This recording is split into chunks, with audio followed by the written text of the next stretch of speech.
बहू लाडो चिड़िया के साथ रहती थी।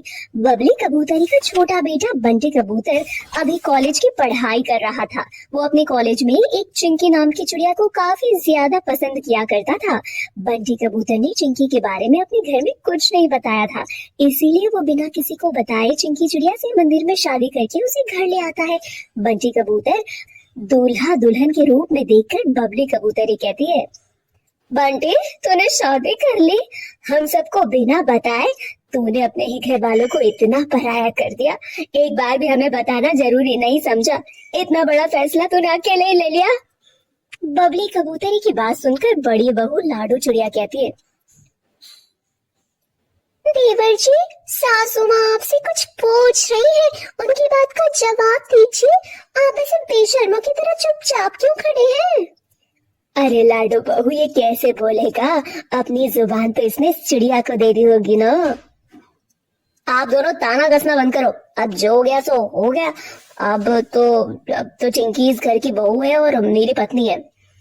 इस तरह कुछ दिन बीत जाते हैं और सभी घर वाले चिंकी चिड़िया को अपनी बहू के रूप में स्वीकार कर लेते हैं। एक दिन सुबह सुबह चिंकी चिड़िया तैयार होकर किचन में जा रही होती है, तभी उसका जेठ कालू कौवा चिंकी को प्यार भरी निगाहों से देखने लगता है और बिना कुछ बोले वहां से अपने कमरे में चला जाता है और अपने कॉलेज के दिनों को याद करने लगता है, जब कॉलेज में कालू कौवा चिंकी का सीनियर हुआ करता था और कॉलेज के टाइम से ही कालू कौवा चिंकी चिड़िया को पसंद करता था।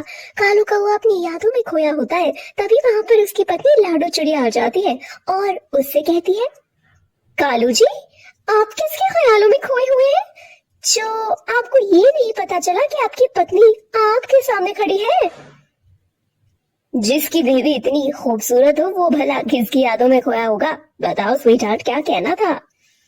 कालू जी, बातें बनाना ना कोई आपसे सीखे। वैसे आपको कैसे पता चला कि मैं आपको कुछ कहने आई हूँ? ठीक वैसे ही जैसे तुम्हें पता होता है कि मुझको कब क्या चाहिए। अब बताओगे दी, क्या बात है? मैं आपको ये कहने आई थी कि मैं कुछ दिनों के लिए अपने मायके जा रही हूँ। मेरी छोटी बहन को लड़के वाले देखने आ रहे हैं ना, इसीलिए। अच्छा, फिर तो तुम्हें जाना चाहिए, लेकिन तुम ये मत भूल जाना कि यहाँ पर भी कोई तुम्हारा इंतजार कर रहा है। हाँ जानती हूँ, मेरे बिना आपका कोई काम नहीं होता।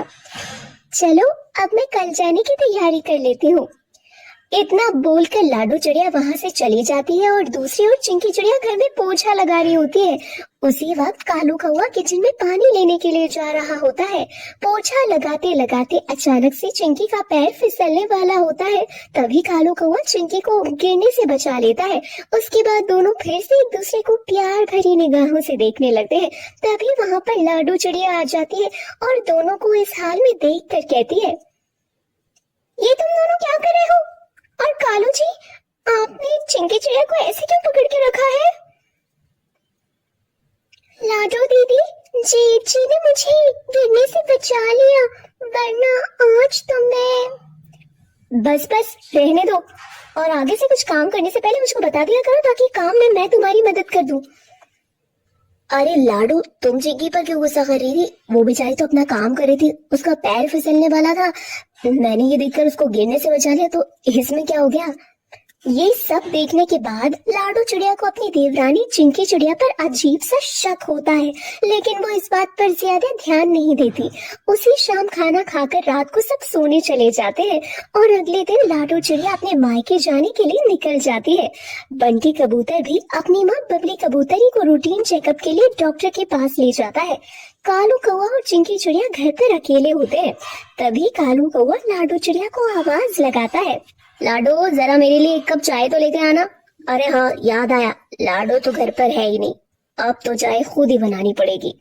इतना बोलकर कालू कौवा रसोई में जा रहा होता है, तभी चिंकी चिड़िया चाय लेकर आती है। इतने में कालू और चिंकी की आपस में टक्कर हो जाती है और चाय का कप नीचे गिर जाता है। ओ चिंकी, तुम्हें कहीं लगी तो नहीं? तुम ठीक तो हो ना? तुम्हें आज भी मेरी कितनी चिंता होती है ना, बिल्कुल पहले की तरह जब हम साथ में कॉलेज में पढ़ा करते थे। चिंकी, ऐसा कुछ भी नहीं है। तुम चाहो कुछ भी कहो, लेकिन मैं अच्छे से जानता हूँ तुम्हारे दिल में मेरे लिए कहीं ना कहीं अब भी प्यार है, इसलिए तो तुमने पहले दिन दीदी और सासू माँ की तरह मुझ पर गुस्सा नहीं किया।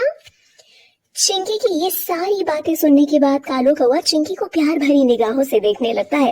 वैसे वो कॉलेज के समय वैसे ही जैसे वो उसे कॉलेज के समय देखा करता था। कालू चिंकी के बहुत ज्यादा करीब हो जाता है और दोनों प्यार भरे आलम में खो जाते हैं। तभी वहां पर अचानक से लाडो चिड़िया आ जाती है और दोनों को इस हालत में देखकर हैरान रह जाती है, जिसके बाद वो गुस्से से कहती है, मैंने कभी सपने में भी नहीं सोचा था कि मेरी देवरानी ही मेरे साथ ऐसा करेगी। अरे करम चली, डायन भी साथ घर छोड़कर वार करती है और तुम जिसको दीदी बोलती है उसके ही पति पर डोरे डाल रही है। शर्म नहीं आती तुझको ये सब करते हुए? लाडो, ऐसा कुछ भी नहीं है जैसा तुम सोच रही हो।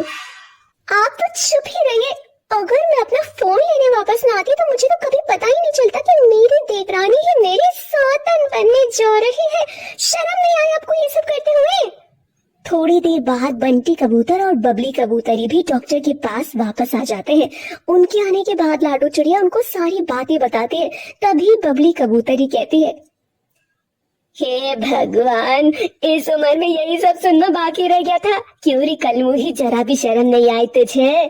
तूने जरा भी लिहाज नहीं किया रिश्तों का, अपने ही जेठ से इश्क लड़ा रही है। चिंकी, ये सब तुमने क्या किया? एक बार भी ये सब करने से पहले मेरे बारे में नहीं सोचा? ये नहीं सोचा कि अगर ये सब कुछ मुझे पता चलेगा तो मुझ पर क्या बीतेगी? और भैया आपको तो थोड़ा सोचना चाहिए था। आप भी चिंकी के साथ इसमें बराबर के जिम्मेदार हो। सबकी बातें सुनकर चिंकी और कालू को अपनी गलती पर शर्मिंदगी महसूस होने लगती है और दोनों अपनी अपनी गलती की माफी मांगते हैं। लाडो, मुझे माफ कर दो, मुझसे बहुत बड़ी गलती हो गई। क्योंकि चिंकी मेरा पहला प्यार थी, इसीलिए मैं प्यार में आकर थोड़ा बहक गया था।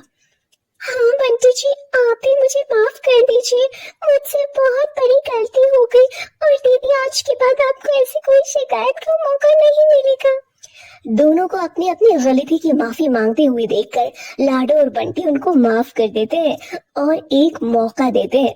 उसके बाद धीरे धीरे सब कुछ सही हो जाता है और सब मिलजुल कर एक साथ रहने लगते हैं।